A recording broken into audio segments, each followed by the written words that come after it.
You can call us wrong, but don't call us weasels. We are not weasels. We are honest people, and we did this in that way. Whether you disagree or agree with the result, this was done the way you would want it to be done.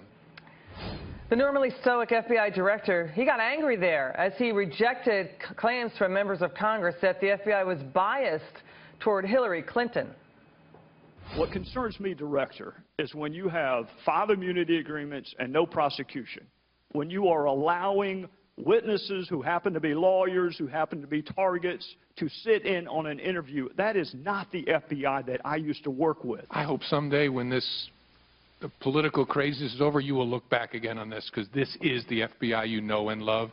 This was done by pros in the right way. That's the part I have no patience for. We've got former FBI Assistant Director Jim Kallstrom. He has fought so hard to protect this country, and he's been critical of Mr. Comey's decision not to basically recommend an indictment or prosecution of Hillary Clinton. He joins me now via phone. Sir, is this the FBI you know and love? Hi, Liz. You know, I think it really is the FBI. If people are criticizing Director Comey, they're not criticizing all the great agents that work for the FBI. They're criticizing him and his hierarchy for running I don't know, I can't even explain, you know, just looking at all the press on this case, I do not understand why they conducted the investigation they conducted. It's just out of control. When do you round up all the other co-conspirators and give them immunity? I don't believe that's ever happened in my lifetime. What do you think? You know, it just every time he talks, he gets himself in deeper and deeper trouble. And now the second release on a Friday afternoon of major information. I mean, it's just outrageous. The FBI should not be in that game. What do you think is happening behind the scenes at the FBI? Well, you know, I think we're going to see a lot more of the facts come out over the course of the next few months. That's my prediction. I think it's a boiling cauldron in the FBI, quite frankly. And I think, it's just my opinion. I have no inside information on this, but I have been contacted by literally hundreds and hundreds of people about this case, a lot of which are retired agents and a few that are on the job now that weren't part of this investigation, but are just so upset about the fact that he, you know, whether he's tried or not, you know, I used to think he was a great guy. I recommended to Judge Pataki that he be the U.S. Attorney in New York. You know, so I don't get any joy out of saying these things I'm saying, but what he's done is just absolutely contrary to how the FBI operates. And I'm sure the agents involved in this thing feel like they've been stabbed in the back.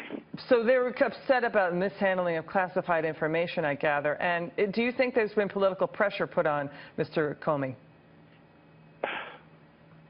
Well, unless somebody's come down from, you know, the Martians have come down and gotten his head, I don't understand any other reason why he would be doing what he's doing.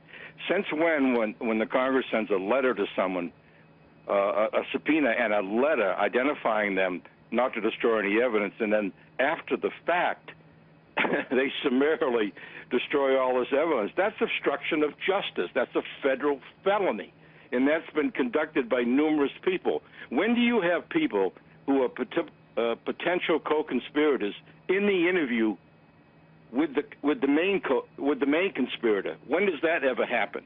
And when did they call all the shots? I mean, I think it's just an outrageous series of events that's taken place here. Yeah, you're talking about Cheryl Mills, who represented Mrs. Clinton in speaking with the FBI.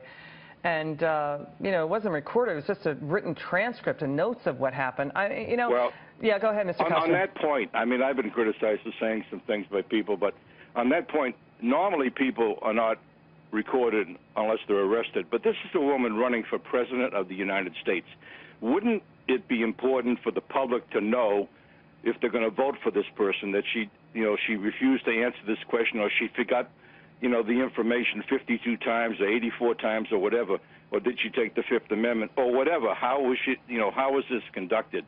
I understand there were so many ground rules on this so-called interview that it was just a waste of time even going through the hoops.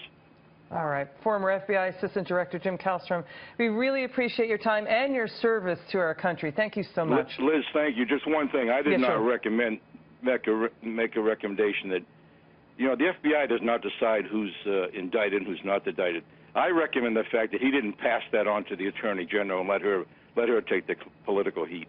That's a great point there. Thank you, sir, for your time.